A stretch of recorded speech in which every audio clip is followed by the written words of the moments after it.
Nous bénissons le nom du Seigneur pour cette grâce qui nous fait d'être ici ce matin, poursuivant dans l'apprentissage.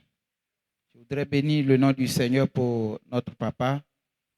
Que Dieu le bénisse, qu'il l'arrose davantage, et que en cette 45e année de mariage, que toute grâce qui découle d'auprès du Père soit encore multipliée. Que Dieu bénisse tous nos pasteurs qui le soutiennent. Que Dieu bénisse tous les anciens, tous les responsables, peuple de Dieu. Que Dieu vous bénisse parce que c'est vous qui priez pour nous, qui nous soutenez. C'est grâce à vous aussi que nous sommes là. Que Dieu bénisse tout le monde. Alléluia. Comme vous le savez déjà, cette année, notre thème, par le Saint-Esprit, ouvrage du Seigneur, accomplissons les œuvres préparées d'avance pour nous et portons du fruit qui demeure pour la gloire de Dieu. Nous sommes dans cette dynamique et nous voici au 3e trimestre. Dans ce trimestre, j'ai choisi un fruit assez capital. Nous lisons notre texte de base que vous connaissez tous déjà, Galates 5, 22. À ce texte de base, je vais ajouter un autre texte, Luc chapitre 13, versets 6 à 9. Galates 5, 22, Luc chapitre 13, versets 6 à 9. Je lis le premier texte. Mais le fruit de l'esprit, c'est l'amour, la joie, la paix, la patience, la bonté, la bénignité, la fidélité, la douceur, la tempérance. Et je termine au verset 23. La loi n'est pas contre ces choses. Nous avons déjà prié le Seigneur. Bien-aimés, on a lu depuis, on a commencé à traiter, à parler du fruit de l'esprit. On a cité beaucoup de choses, on vient de citer encore aujourd'hui. J'ai regardé et le Seigneur m'a mis à cœur de parler d'un gros morceau, la bonté. La bonté. Quand on lit, je dis gros morceau parce que quand on lit, quand on fait bien attention, surtout quand on lit dans plusieurs versions, on voit que quasiment ce mot a été répété. La bonté, la bénignité. Alors, je voudrais parler de la bénignité, mais en même temps, c'est la bonté. Pourquoi je dis en même temps, c'est la bonté? Parce que, puisque j'ai découvert, certainement vous avez fait la même remarque, en lisant dans plusieurs versions, que les deux mots ont tendance à tantôt être confondus, ainsi de suite. J'ai essayé de chercher les racines du mot. La bonté. J'ai vu Christotes, selon le dictionnaire grec, qui signifie bonté. L'autre mot bénignité qui suit aussi, j'ai vu agathosune. Voilà, agathosune aussi, ça veut dire bonté. Ça signifie aussi générosité. Et comme vous savez, c'est le fruit de l'esprit. Le fruit de l'esprit, voyez comme un arbre qui donne du fruit. Ça veut dire que c'est le Saint-Esprit qui produit cela. Le fruit de l'esprit, quand le Saint-Esprit est dans la vie d'une personne, qu'est-ce que ça fait? Qu'est-ce que ça donne? C'est ce que le Saint-Esprit produit dans la vie d'une personne. Et on vient de lire les définitions. Bonté. C'est pourquoi je disais c'est un gros morceau puisque c'est répété.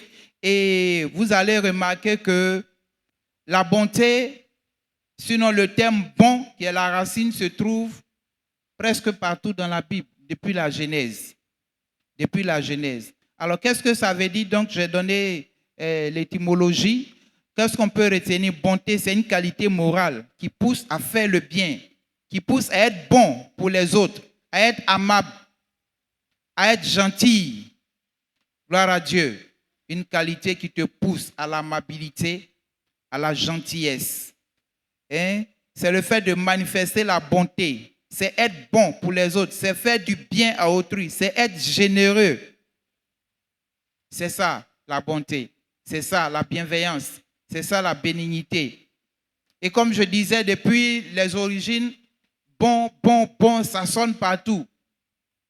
Tout à l'heure, quand l'ancien faisait le message de la Sainte Seine, je suis le bon berger.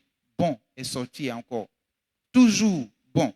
À l'origine, dans Genèse 1, quand Dieu créait, au fur et à mesure qu'il créait, il remarquait que c'était bon. Je vous invite à lire à la maison Genèse chapitre 1. Vous allez remarquer au verset 4, verset 10, verset 12, 18, 21, 25 et 31, toujours bon, très bon, bon, très bon. Concrètement, comment on manifeste la bonté? Concrètement, comment on manifeste la bonté? Alors, nous sommes rentrés de plein pied dans le message. Je vais faire un volte-face rapide pour rappeler le thème. Il est temps de porter le fruit de bonté. Il est temps de porter le fruit de bonté pour ceux qui notent. Il est temps de porter le fruit de bonté. Donc, concrètement, comment manifester la bonté? Parce que c'est vrai, on en parle. On dit que c'est le fruit de l'esprit. Bon, bon, il faut être bon. Il faut avoir la bonté. Il faut avoir la bienveillance. Mais qu'est-ce que ça veut dire au juste? On a lu une définition pour dire que c'est être bon pour les autres, c'est faire du bien à autrui, c'est être généreux, oui, mais concrètement, qu'est-ce que ça peut vouloir dire? Dans l'environnement immédiat où on se trouve, on peut manifester la bonté. À l'église, surtout, on peut manifester la bonté. En famille, on peut manifester la bonté. Dans 1 Pierre 2, 12, il est écrit « Ayez au milieu des païens une bonne conduite, afin que, là même où ils vous calomnient comme si vous étiez des malfaiteurs, ils remarquent vos bonnes œuvres et glorifient Dieu au jour où il les visitera. » Et Matthieu 5, 16 va dire que votre lumière luise ainsi devant les hommes, afin qu'ils voient vos bonnes œuvres et qu'ils glorifient votre Père qui est dans les cieux. Donc, selon ce qu'on vient de lire, d'abord, ça veut dire que ce n'est pas à l'église seulement, il faut manifester la bonté. On peut manifester la bonté partout. Et comme je disais concrètement, qu'est-ce que ça signifie? Tu es dans un milieu, tu travailles quelque part, tu remarques certaines choses. Comme on a lu, cette qualité te pousse à faire du bien aux autres. Cette qualité te pousse à répondre à des exigences, à des besoins pressants. Tu es dans un endroit où tu remarques qu'il y a quelqu'un qui coule toujours des larmes pour un problème bien précis. Tu remarques que tu es capable de répondre à ce besoin. Il ne faut pas dire que ici, ce n'est pas l'Église. Cette bonté que Dieu a placée dans l'enfant de Dieu, que nous sommes, c'est pour qu'elle soit manifeste partout où nous nous trouvons. C'est pourquoi ici, le Seigneur précise qu'au milieu des païens, chers frères et sœurs, au milieu des païens, si quelqu'un a un besoin, si quelqu'un a un problème et que tu peux l'aider en ta manière, fais-le. C'est ce qu'on appelle produire le fruit bonté. C'est ce qu'on appelle manifester le fruit bienveillance. Manifester ce fruit. Et le Seigneur nous appelle à cela. Même à des inconnus, on peut manifester la bonté. Pas forcément parce que tu connais la personne, pas forcément pour chercher quoi que ce soit en retour, mais parce que la parole de Dieu dit qu'il faut le faire. L'histoire du bon samaritain sur laquelle le pasteur Yo a prêché la dernière fois en dit long. Le samaritain voit le bandit, il a été agressé, alors que ceux qui se réclamaient d'être religieux l'avaient ignoré. Il a soulevé pour l'envoyer dans l'hôpital, on l'a traité, il a tout payé. Il ne le connaissait pas, il n'attendait rien en retour, mais c'est un cœur. La bonté, en réalité, vient de Dieu. C'est pourquoi on dit fruit de l'esprit. Sans Dieu, il n'y a pas de bonté. Sans le Saint-Esprit, il n'y a pas de bonté. Chers frères et sœurs, le monde devient méchant, le monde devient très mauvais. Tous les jours, des choses qu'on ne peut supporter se produisent. C'est pourquoi Jésus a dit, parce que l'iniquité sera accrue, la charité du plus grand nombre se refroidira. Alors quand on est formé par tout ce qui est mauvais, sinon quand on est déformé, la bonté a tendance à disparaître des cœurs. La bonté a tendance à disparaître. au point où quand tu vois quelqu'un qui souffre, tu fais semblant de ne pas voir.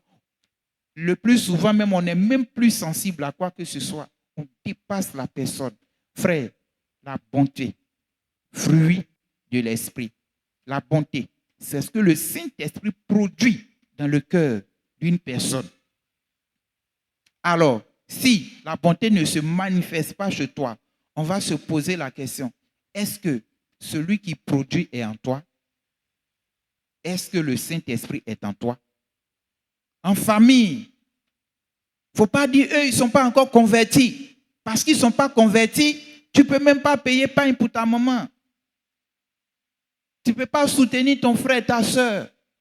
Parce que non. Ils vont m'envoûter. Ils vont m'attaquer en sorcellerie. Mais le verset qu'on vient de lire est clair. Au milieu des païens, manifestons la bonté. Mon frère, ma soeur, à la maison, en famille, même le plus voyou de tes frères, il faut manifester la bonté à son égard. S'il a faim, malgré ce qu'il est, il a faim. Et puis comme il est comme ça, là, personne ne fait cas de lui. Et puis il ne sait pas quoi faire. Et puis toi, tu peux là. Il faut lui acheter à manger. La bonne soeur, la bonne grande soeur, la bonne petite soeur, dans son, comme ça, comme on le dit en français ivoirien, là, prend ses habits, il faut laver. C'est ça, on dit bonté. Il faut être bon. Il faut faire pour qu'il soit heureux. S'il est malade, tu peux lui acheter des médicaments, il faut acheter. On ne t'a pas dit d'acheter médicaments de celui qui est bon. Le Seigneur dit au milieu des païens.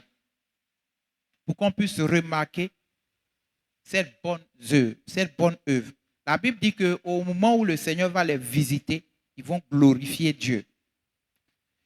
À l'église, surtout, l'église, c'est notre famille. C'est notre vraie famille.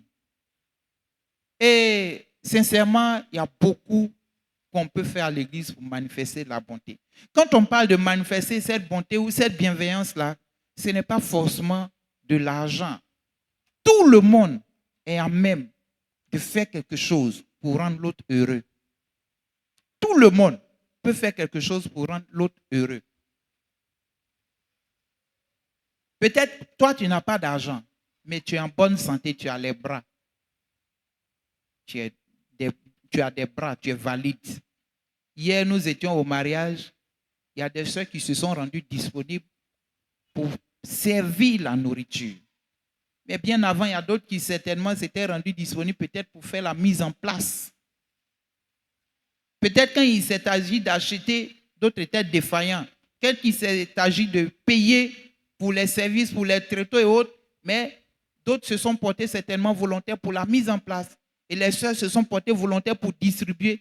Et après, quand ça finit, il faut laver tout. C'est ça. Tout ça, c'est pourquoi c'était pour le bonheur du jeune couple. C'était pour leur bonheur, tout simplement. C'est ça la bonté, c'est ça la bienveillance. Arrange-toi pour que l'autre soit heureux. Quand tu vois que l'autre est dans un besoin, arrange-toi pour que l'autre soit heureux. C'est tout ce que le Seigneur te demande. Il ne demande pas d'attendre quelque chose en retour de ce que tu vas faire. C'est ça la bienveillance. C'est ça la bonté. Alors, si donc tu n'as pas d'argent, tu peux manifester cette bonté-là. C'est possible. Il suffit d'ouvrir les yeux. Il suffit d'être disponible. Il suffit de discerner. Il suffit d'être attentionné. Il suffit d'observer. Tu vas voir. Tu vas comprendre. Forcément. À côté de ceux qui pensent qu'ils n'ont rien, ils ne peuvent rien faire, il y a aussi ceux qui, par la grâce de Dieu, ont un peu. Alors, mon frère, ma soeur, à l'église, il faut manifester la bonté. Il faut être bienveillant avec ce que le Seigneur t'a donné. C'est le Seigneur qui nous recommande cela.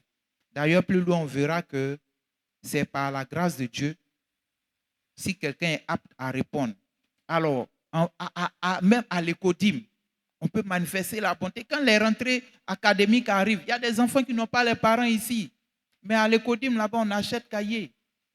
On achète pic. Quand il y a les fêtes, tout à l'heure, ils ont présenté tricot. Tous les enfants ne sont pas ici.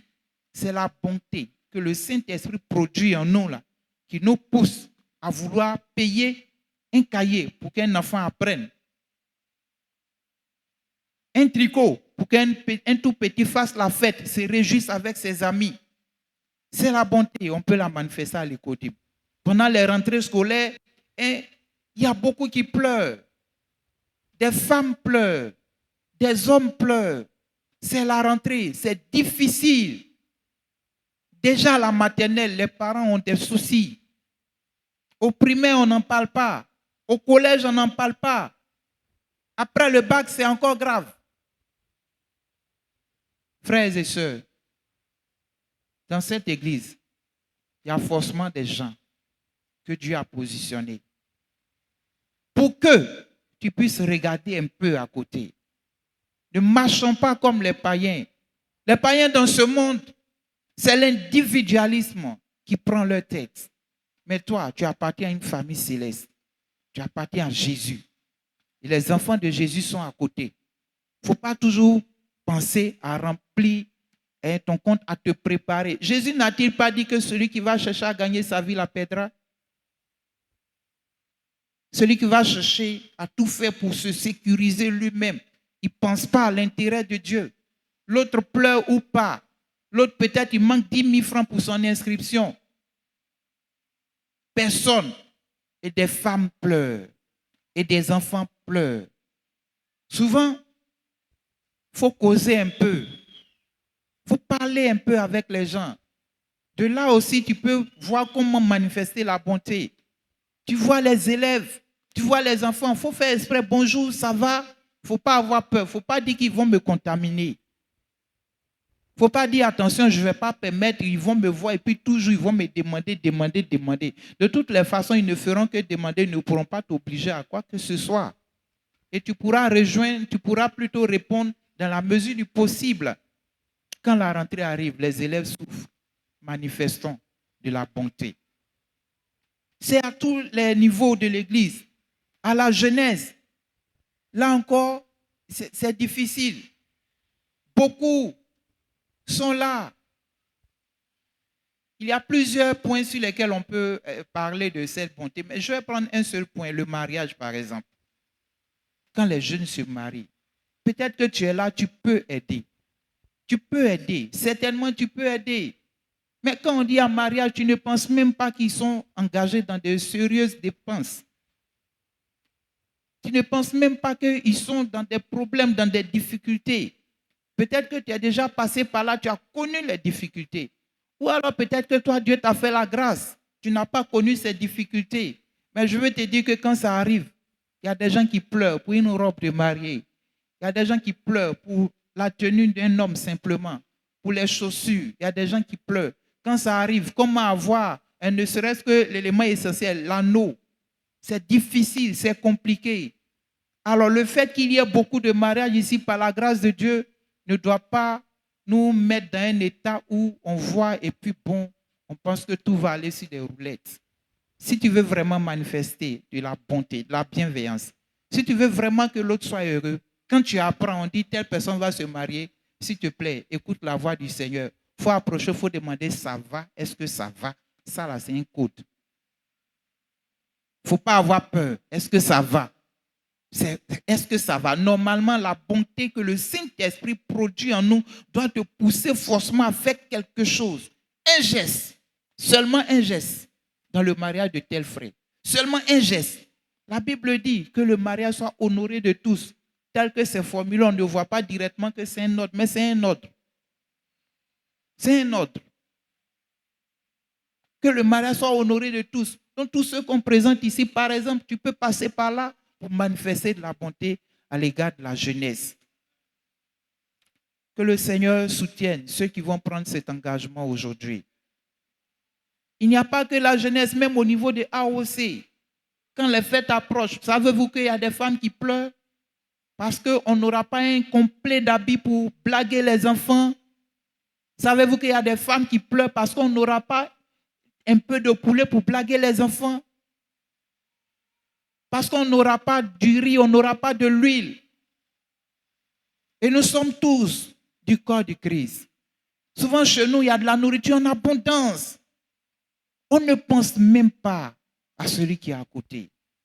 Regarde, je ne suis pas en train de parler des actions qui sont posées de façon massive, ou soit AOC a pris l'initiative, donc on rentre un peu dedans. Non, non, toi-même individuellement, le Seigneur attend quelque chose de toi. Individuellement, il attend quelque chose de toi, certainement.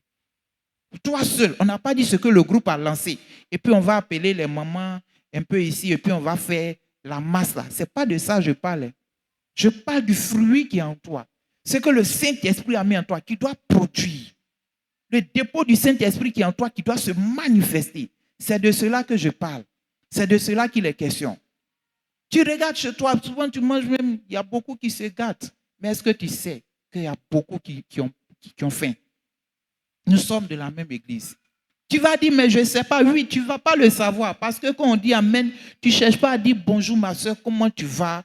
Ou bien quand tu es assis, tu n'observes pas les gens. Tu n'observes pas exprès pour ne pas voir. Pour ne pas voir. Non, tu ne peux pas être comme ça dans la maison de Dieu. Je parle à une personne bien aimée. Si tu te sens concerné, j'espère qu'à partir d'aujourd'hui, il y aura changement. Bien aimé, on peut manifester la bonté, même pas si on quitte le niveau AOC, même si on va jusqu'au pasteur, il y a de la bonté toujours à manifester. Oui, il y a de la bonté à manifester. Pour nous autres, c'est grâce à vous d'ailleurs que Dieu vous bénisse. Nous sommes à l'école. Quand on est là-bas, vraiment, on apprend beaucoup de choses entre nous. Souvent, on est réjouis. Souvent, on est réjouis. Il y a quelqu'un qui me disait, par exemple, que, frère, quand je devais venir, il y a une femme qui m'a dit, ramasse tes affaires, j'ai une maison qui n'est pas habitée, viens rester ici, mets toutes tes affaires ici, à partir d'aujourd'hui, tu es ici. J'ai appris, j'ai dit, waouh, le Saint-Esprit existe toujours, il se manifeste toujours. Jusqu'au niveau des pasteurs, on peut manifester toujours la bonté. Frères et sœurs, soyons à l'écoute, tout simplement. Nous étions dans notre premier point qui concerne le fruit de bonté. Dans ce premier point, on a dit que veut dire bonté et ensuite comment manifester la bonté concrètement. Maintenant, pourquoi porter le fruit? Ce fruit bonté-là. Parce que le thème, c'est il est temps de porter le fruit bonté. Pourquoi porter le fruit? La Bible nous donne des éléments de réponse. C'est là que nous allons lire notre deuxième texte. Évangile selon Luc, verset 13. Sinon, chapitre 13 du moins, verset 6 à 9. Si c'est trouvé, je lis. Il dit aussi cette parabole. Un homme avait un figuier planté dans sa vigne. Il vint pour y chercher du fruit, il n'en trouva point. Alors, il dit au vigneron, voilà 3 ans que je viens chercher du fruit à ce figuier et je n'en trouve point. Coupe-le. Pourquoi occupe-t-il la terre inutilement? Le vigneron lui répondit, Seigneur, laisse-le encore cette année, je creuserai tout autour et j'y mettrai du fumier. Peut-être à l'avenir donnera-t-il du fruit, sinon tu le couperas. À la question pourquoi porter du fruit, nous lisons cette parabole et nous découvrons ceci. C'est bien écrit, hein? Le champ, c'était un champ de quoi? Vigne. Un champ de vigne. Et dans le champ de vigne, il y a un figuier. Le figuier, le propriétaire vient. Il ne trouve pas du fruit.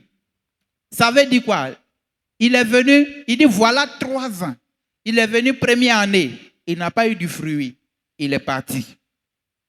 Il est venu deuxième année, il n'a pas eu du fruit. Il est parti. Il est venu la 3e année, il n'a pas eu de fruit. Là, il est fâché. Il dit à celui qui suivait le champ, coupe-moi ce figuier-là. Coupe-le. Pourquoi il va occuper la place inutilement? 3 ans, il ne produit rien. 3 ans, on veut récolter, on ne trouve rien. 3 ans. Alors que quand j'ai fait les recherches, le figuier n'a même pas la valeur des vignes. Le figuier n'a pas la valeur des vignes. Et le figuier est censé produire au moins à partir de 2 ans. Donc 2 ans, plus 1 an, plus 2 ans, plus 3 ans. Donc Il avait 5 ans, un vieux figuier de 5 ans. Aucun fruit dessus. Il occupe la terre. Il puise l'eau. Quand on pompe, quand on entretient la vigne, là, lui, il est là, il prend aussi. Et puis, il se fait du bien. Et puis, il grandit. Et puis, il est beau. Et puis, il n'a rien dessus. C'est l'image de nous, les chrétiens. Non pas tous. Autrement, Christ serait mort en vain, n'est-ce pas? Mais de certains d'entre nous. Et le Seigneur voudrait qu'on en parle pour qu'il y ait changement. Parce que la volonté de Dieu, le désir du Seigneur, c'est que tous, nous puissions lui ressembler. Alors, quand on analyse donc, porter du fruit, c'est une recommandation. C'est un ordre. Éphésiens 4, 32 dit, soyez bons les uns envers les autres, compatissants, vous pardonnant réciproquement comme Dieu vous a pardonné en Christ. Soyez bons les uns envers les autres. C'est un ordre. On doit être bon. Pourquoi on doit porter le fruit de bonté? C'est un ordre. On est obligé d'être bon. Nous sommes obligés d'avoir ce fruit-là. Si tu es chrétien, si tu dis que tu crois en Jésus et que tu vis, tu es en train de te préparer pour aller au ciel, tu vis ta vie chrétienne, c'est que tu es obligé d'être bon. Même si tu fais semblant de ne pas voir, même si on prêche que tu vas faire semblant de ne pas entendre, mais tu es obligé. Obligé. Nous avons obligation de porter ce fruit bonté. Quand on analyse ce figuier-là, ce n'était même pas sa place. Il était là peut-être par plaisir. Le propriétaire l'a mis là. Ou bien c'est par grâce, il l'a mis là, bon. Et puis il ne donne rien. Quand on va analyser aussi, nous étions sans Dieu. Nous étions errants, nous étions dans les ténèbres. Nous étions privés de droit de cité en Israël, dit la Bible. Dieu a eu pitié de nous. Nous aussi, peuple éloigné. Il nous a appelés. Parce qu'au début, quand il envoyait ses disciples, il dit, n'allez pas vers les païens. Allez-y vers les brebis égarées de la maison d'Israël. Et puis Israël l'a rejeté. Et puis il dit, allez par tout le monde. Et puis nous aussi, nous qui étions vendus aux fétiches, on s'agenouillait devant les eaux. On était obligés de faire les sacrifices de moutons, de bœufs. Souvent même là, peuple barbare, c'est l'homme qu'on prenait pour faire sacrifice. C'est de tout ça le Seigneur nous a sauvés. On ne méritait rien. Tout comme ce figuier qui n'avait pas sa place dans ce champ de vigne. Il nous a envoyés. Il nous a appelés à son admirable lumière. Et il nous a appelés, il ne nous a pas laissés. Il met l'Esprit de Dieu en nous. Il dit, l'Esprit de Dieu qui est en vous, voici ce que ça va produire. Voici ce que ça va produire. Frère, vas-tu produire? Combien de temps le Seigneur est-il venu vers toi et il n'a pas eu de fruits? Combien de temps? Combien de temps le Seigneur est venu vers toi pour chercher du fruit? Peut-être qu'à cause de toi, quelqu'un devait arrêter de pleurer, mais n'a pas encore cessé de pleurer. Combien de temps? Combien de temps le Seigneur viendra-t-il vers toi pour vouloir récolter un peu de ce qu'il a mis en toi et tu vas refuser et tu vas rester là comme quelqu'un qui ne voit pas du tout ce qui se passe. Bien-aimé, le Seigneur voudrait qu'on porte du fruit. Porter du fruit, sinon être là chrétien, c'est par grâce.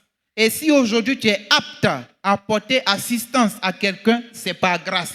Si tu es apte à utiliser tes mains pour aider quelqu'un, c'est par grâce. Parce qu'il y a des gens qui n'ont pas de mains. Il y a des gens qui n'ont pas de pieds. Si tu es Dieu t'a donné un peu de connaissance et tu es capable d'enseigner un enfant pour que lui aussi puisse améliorer ses résultats scolaires, c'est par grâce. Je le disais tout à l'heure, ce n'est pas une question d'argent seulement. Mais on parle beaucoup d'argent parce que la Bible dit que l'argent répond à tout. L'argent fait la majorité. Mais sinon aussi, tu es là, tu peux aider quelqu'un à améliorer son résultat. Ça aussi, c'est un acte de bonté. C'est par grâce que tu es capable de le faire.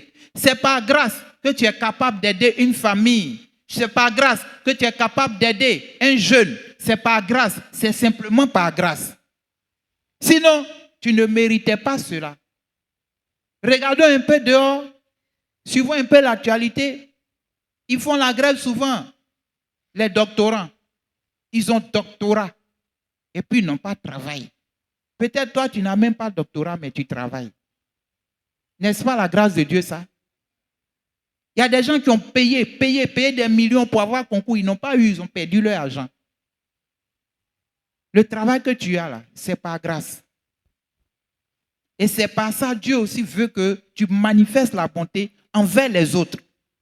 Arrêtons de faire comme si on ne voit pas ce qui se passe. C'est vrai, tu dois penser à l'avenir de tes enfants, c'est normal.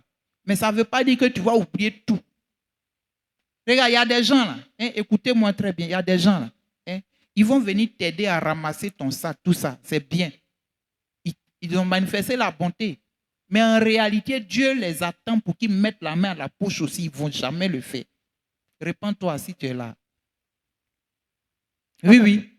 Ils vont t'aider à organiser, à faire ça. Ils vont t'aider à planifier certaines choses, tout ça. Ils vont t'aider, ils vont te consoler, ils vont t'accompagner ici, tout ça. Mais, quelque part là-bas, là, Dieu veut que tu touches à l'argent là aussi.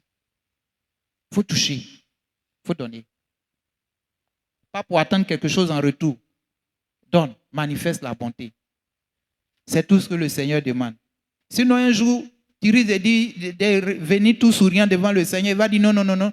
Je ne t'ai pas dit de le soutenir pour qu'il puisse marcher parce qu'il avait un pied qui était défaillant, mais j'ai dit qu'il fallait payer fauteuil roulant pour lui, peut-être. C'est une manière de parler. C'est une image. Et l'autre argument que je peux donner aussi dans le pourquoi porter du fruit, c'est que nous avons obligation de résultat vis-à-vis de Dieu. Nous avons obligation de résultat. S'il t'a planté le figuier qui était là, lui, il voulait des résultats. Il veut du fruit. C'est par la grâce, tout simplement. Nous avons obligation. Écoute, nous avons obligation. On est obligé. On est obligé de manifester cela. Tu es obligé de le faire. Parce que toi-même, là, tu ne sais pas comment tu es venu au monde. Tu ne sais pas comment tu as grandi. Quelque chose s'est passé. Il y a un propriétaire. Tu ne t'appartiens pas. Tu as un propriétaire. Il te regarde. Et c'est ce propriétaire-là qui est venu 3 fois successivement voir ce figuier. Et puis, il n'y avait pas de fruits. Finalement, il dit non, coupez. Coupez. Jetez. Autrement dit, il y a des conséquences. Notre 3e point. Les conséquences de celui qui ne porte pas de fruits. Matthieu 7, 19. Tout arbre qui ne porte pas de bons fruits est coupé et jeté au feu. Dans Luc 13, qu'on vient de lire, il a dit, je ne vois pas pourquoi il continue d'occuper la place inutilement. Il faut qu'on le coupe. Il faut qu'on le coupe. Il occupe la place inutilement. Pour reprendre exactement son expression, voilà 3 ans que je viens chercher du fruit à ce figuier, je n'en trouve point. Coupe-le. Pourquoi occupe-t-il la terre inutilement? Frère, si tu es là, si Dieu t'a fait grâce pour que tu puisses agir pour ce qui te concerne, pour que tu puisses répondre proportionnellement à toi, à tes capacités, si tu ne le fais pas, alors que nous venons de dire qu'il y a obligation de résultat pour tout un chacun de nous, il y a des conséquences, tout simplement. Des conséquences parce que le souffle de vie que tu as ne t'appartient pas. Des conséquences parce que ce que tu fais, c'est par grâce. Des conséquences parce que Dieu t'a mis là pour que tu répondes aussi à un autre besoin. Bonté. Le mot bonté qui vient de Dieu. Le Saint-Esprit veut produire cela en toi. Et la conséquence, c'est quoi ici? Il dit coupez-le. Coupe-le. Matthieu 7, 19 nous donne un autre détail. Coupe-le et puis jette-le au feu. Sera coupé et jeté au feu. Coupé et jeté au feu. Alors, mettons-nous dans un cas de figure. Mettons-nous dans un cas de figure. Supposons que le Seigneur s'adresse à quelqu'un. Voilà 3 ans que je viens te voir pour que tu aides mes enfants à pouvoir bien se réjouir à l'écodim. Et puis tu ne donnes rien. Coupez-le. Coupez-le. Il est inutile. Voilà 3 ans, je t'ai placé là, dans l'église, pour que tu puisses aider les jeunes. pour que tu puisses soutenir tous ceux qui décident de se marier, mais tu ne fais rien. Coupez-le. Coupez-le. Voilà 3 ans ou une année, je t'ai placé là pour que tu soutiennes les femmes, pour que tu soutiennes les jeunes, pour que tu prennes soin des jeunes filles. Tu ne le fais pas. Une telle personne, coupez. Coupez cette personne. Et Matthieu 7, 19 d'ajouter, jetez la personne au feu. Oui, parce qu'il y a des gens, quand on voit les sœurs qui ne travaillent pas, qui sont là, on les voit en salle, on les voit en délaissé, et puis on les voit en répugnant, et on ne s'approche même pas. Tu ne vas pas causer avec elle. Et tu la vois sale, tu la vois répugnante. Tu ne sens même pas qu'elle est membre du corps du Christ auquel tu appartiens. Comment tu vas t'approcher d'elle? Comment ça va te passer par l'esprit de pouvoir l'aider? Pourtant, nous tous, nous savons, chacun a un désert qui traverse. Quand on accepte le Seigneur, tu sais combien de jeunes filles ont été rejetées, abandonnées par leur famille? Dans ce monde si difficile, où pour avoir travail, tout est devenu connaissance. Tu sais combien de fois elles ont parcouru les bureaux pour chercher travail sans en trouver? Et tandis qu'elles sont encore dans ce temps de sécheresse. Tu vois, il y a des gens, mais ils ne saluent même pas. Saluent pas. Faites esprit, arrêtez-vous au portail, vous allez voir. Salue pas. Parce que quoi? Il va te contaminer. Elle va te contaminer. Est-ce que toi-même tu es membre du corps du Christ? Écoute, bonté, bienveillance, bénignité. Il faut bénir les autres. Il faut contribuer à leur bonheur. Alors, donc ça fait plusieurs années, le Seigneur te regarde. Qu'est-ce que tu as fait? Quel est le fruit? Remarquez quelque chose. Quand on plante un arbre, cette année, le manguier a donné, on a mangé. L'année prochaine, il n'y a plus de fruits. L'année prochaine, il n'y a plus de fruits. Jusqu'à il n'y a plus de fruits, qu'est-ce qu'on va faire? Couper. Tu te dis que en telle année, j'ai fait ça. En telle année là, au mariage de tel frère là, j'ai fait ça. En telle année là, au mariage de telle soeur là, j'ai fait ça. En telle année là, j'ai aidé lui là à faire ça. Oh, moi ici découragé maintenant, je ne peux plus aider quelqu'un.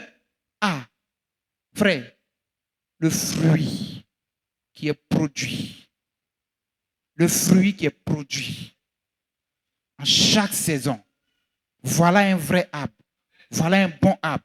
Il ne produit pas pour une seule saison, il ne produit pas pour un seul mois, il ne produit pas pour une seule année, il continue. Nous-mêmes, nous savons tous, quand ça dure un peu que ça ne produit plus, ça meurt, n'est-ce pas? On dit le vieux manguier est mort. On va mettre pioche, on va déraciner rapidement pour rendre le coin bien joli.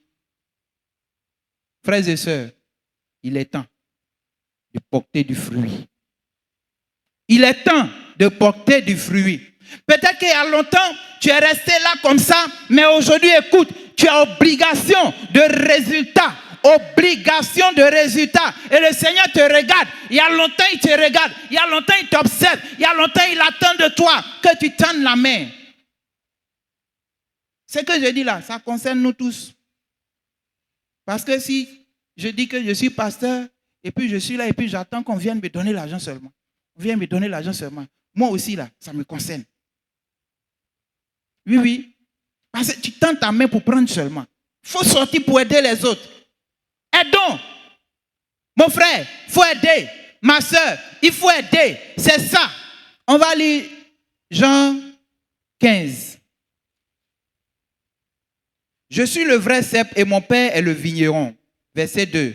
Tout sarment qui est en moi et qui ne porte pas de fruits, il le retranche. Et tout sarment qui porte du fruit, il le monte afin qu'il porte encore plus de fruits. Je saute pour aller au verset 8. Si vous portez beaucoup de fruits, c'est ainsi que mon Père sera glorifié et que vous serez mes disciples. Est-ce que tu comprends la condition qui a résonné ici? Verset 8, on est dans Jean 15. Si vous portez beaucoup de fruits, c'est ainsi que mon Père sera glorifié et que vous serez mes disciples. Il y a une condition qui est là. Il dit quand tu vas faire ça là, beaucoup de fruits là, c'est ce qu'il va voir. Et puis il va dire, celui-là il est mon disciple. Celui-là il me ressemble. Frère, regarde dans ta vie, regarde.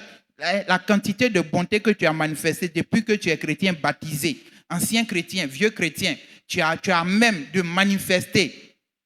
Depuis que tu es baptisé, là, regarde un peu, tu as fait quoi? Tu as attrait à la bonté. Tu as fait quoi? Quand on dit amen net, est-ce que tu ne cours pas pour aller à la maison? Ou bien est-ce que tu ne salues pas seulement celui que tu connais? Il faut être prudent. Si vous portez beaucoup de fruits, c'est ainsi que mon Père sera glorifié. Conséquence. Et que vous serez mes disciples. C'est une condition. C'est ça aussi. C'est par là aussi on voit un vrai enfant de Dieu. Parce que Jésus lui-même, là, c'est pour faire le bien qu'il est descendu. C'est parce que Dieu est infiniment bon qu'il a envoyé Jésus. C'est parce que Jésus est bon qu'il s'est livré.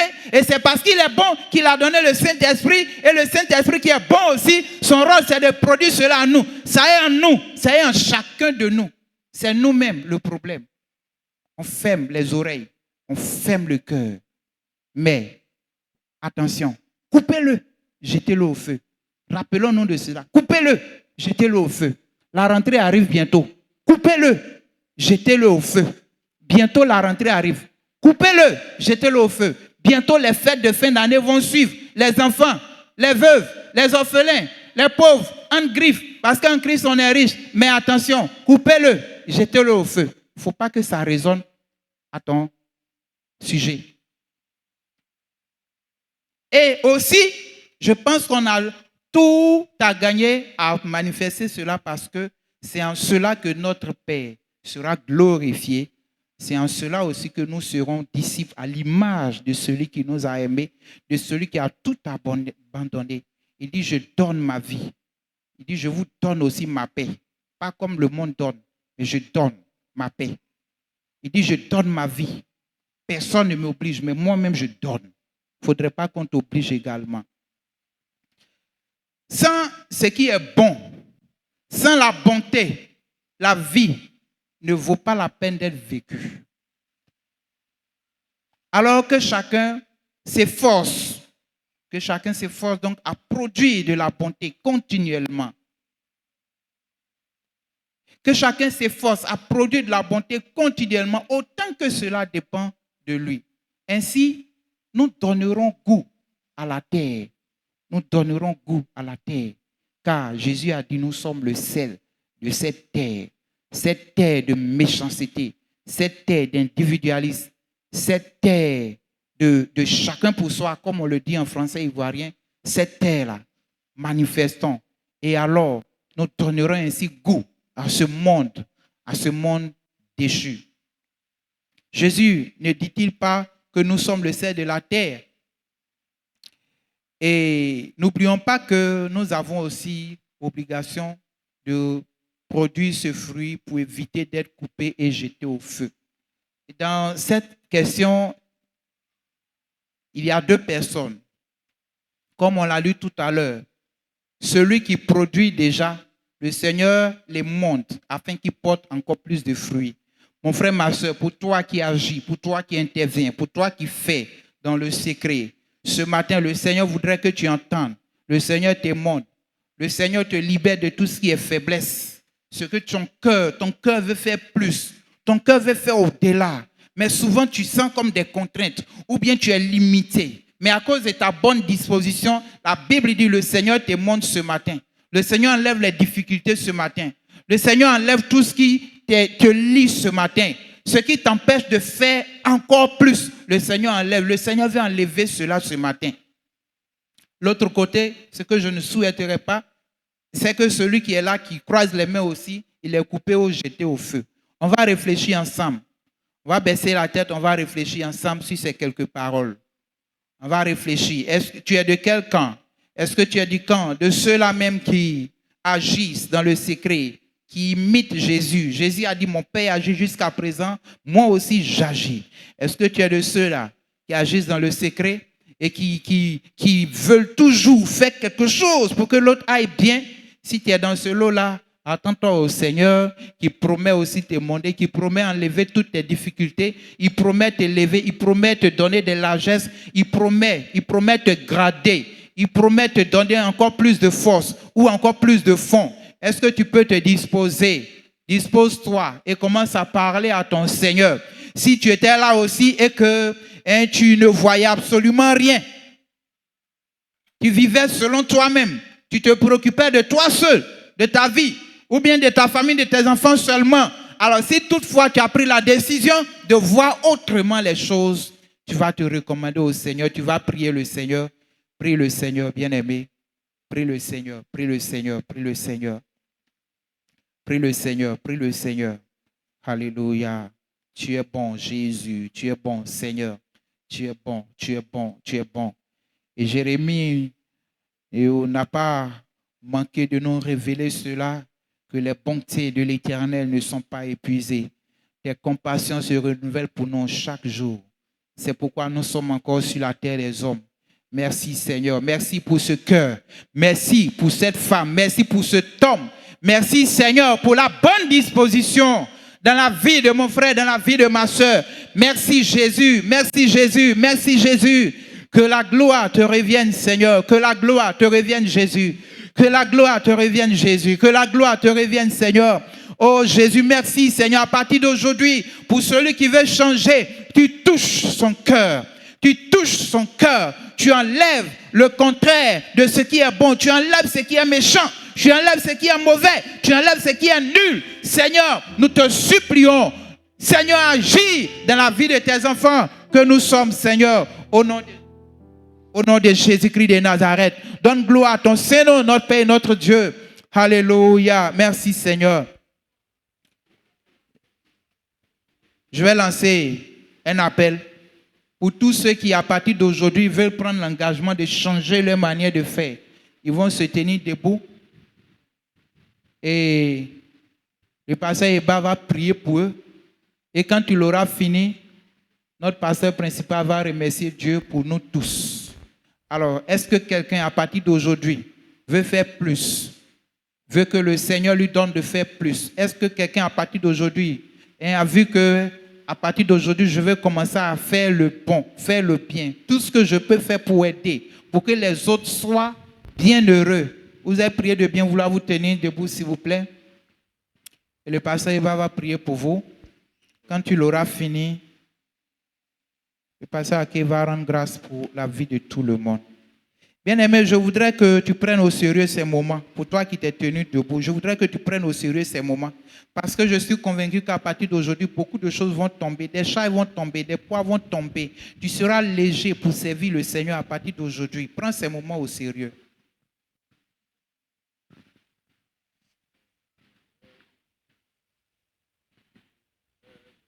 Chaque jour, je cherche à grandir pour glorifier le nom du Seigneur, porte de fruits à chaque période. Pour glorifier le nom du Seigneur. Seigneur, je viens à toi. Prends-moi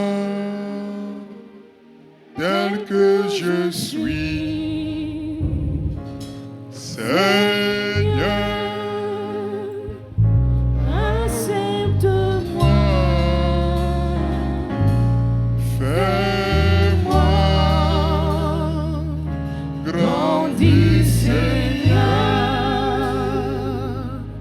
les bontés de l'Éternel ne sont pas épuisées.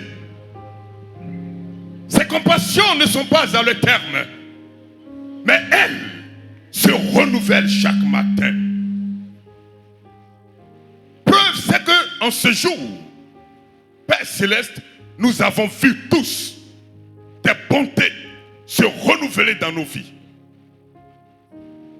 Parce que nous sommes sur nos pieds. Car l'Écriture dit que tout être debout n'est rien d'autre qu'un souffle de Dieu. Un souffle de Dieu. Oui, un souffle de Dieu. Si nous vivons, c'est par ta bonté. Si nous vivons, c'est par ta grâce. Tu as dit à ce serviteur, bon et fidèle serviteur, bon et fidèle serviteur, tu nous attends sur le chemin de la bonté. Comme nous l'avons entendu ce matin, nous t'apportons, Père éternel, dans le suprême nom du Christ Jésus, tous ceux qui se sont tenus levés, ils viennent à tes pieds, au pied de la croix, au devant du trône de la grâce, là où la grâce coule jour et nuit, afin que ta bonté remplisse le cœur. Seigneur, ta parole est la vérité. Tu dis que l'esprit est vie. Et c'est cette parole qui nous guérit, qui nous délivre, qui nous sauve, qui nous restaure et qui nous conserve dans la foi et dans la marche chrétienne. Notre Père et notre Dieu, nous t'en supplions, en ces temps pénibles, en ces temps ténébreux, en ces temps difficiles, où des larmes crient, oui, dans la nuit, sur les lits d'hôpitaux, oui, sur les lits, dans les maisons, partout ailleurs, que notre cœur soit rempli de ta bonté. Rempli de ta bonté pour porter du fruit.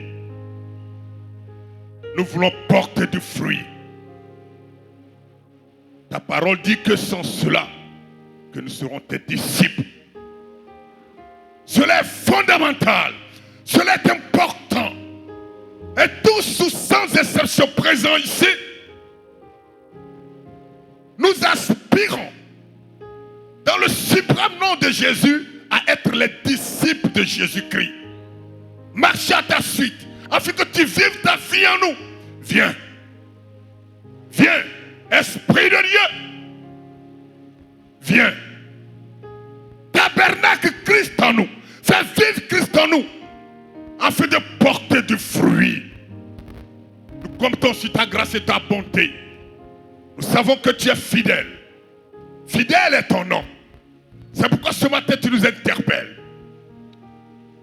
Tu interpelles chacun d'entre nous, afin que nous soyons tes disciples, Seigneur. Nous t'en supplions.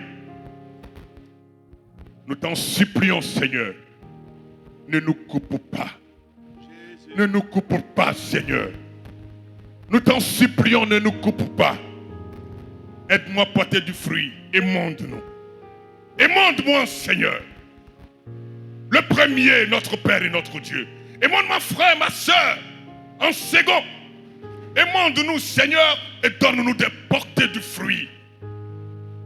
Car tu viens bientôt.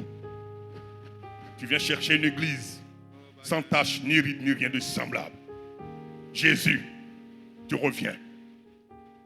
Nous ne voulons pas être rejetés.